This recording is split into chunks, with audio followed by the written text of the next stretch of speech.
भूतनी वाला गांव एक घना जंगल और पहाड़ियों के बीच बसा था। एक पुराना गांव, चंद्रपुर। यह गांव जितना शांत दिन में दिखता था, रात में उतना ही डरावना हो जाता। सूरज ढलते ही गांव के लोग अपने अपने घरों में दुबक जाते।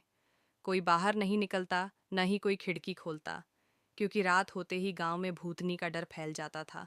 गांव के बाहर एक टूटी हुई हवेली थी। कहा जाता था कि सालों पहले वहां एक औरत अपने बच्चे के साथ रहती थी। एक रात आग लग गई और उसी आग में उसकी मौत हो गई। तब से उसकी आत्मा भटक रही थी। लोग उसे भूतनी कहने लगे। हर अमावस की रात हवेली से अजीब आवाजें आती, कभी किसी के रोने की, कभी हंसने की, तो कभी किसी के नाम पुकारने की। जो भी उस रास्ते से रात में गया, वह अगली सुबह बीमार मिला। किसी की आवाज चली गई, कोई चुपचाप रहने लगा। डर के मारे गांव के बच्चे स्कूल जाना छोड़ने लगे।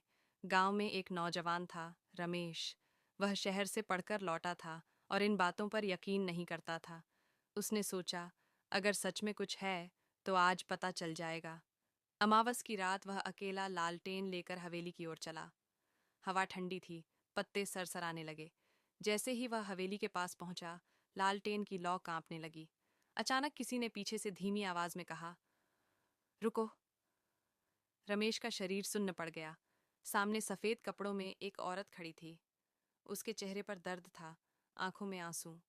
वह बोली, मैं किसी को नुकसान नहीं चाहती, मुझे बस इंसाफ चाहिए। रमेश ने हिम्मत जुटाकर पूरी बात सुनी। पता चला कि उसकी मौत एक हादसा नहीं थी, बल्कि साजिश थी। गांव के कुछ लोगों ने सच्चाई छिपा ली थी। अगले दिन रमेश ने सब कुछ गांव वालों को बताया। बुजुर्गों ने अपनी गलती मानी। सब ने मिलकर उस औरत के नाम से पूजा करवाई और माफी मांगी। उस रात के बाद हवेली से आवाजें आनी बंद हो गईं। गांव में फिर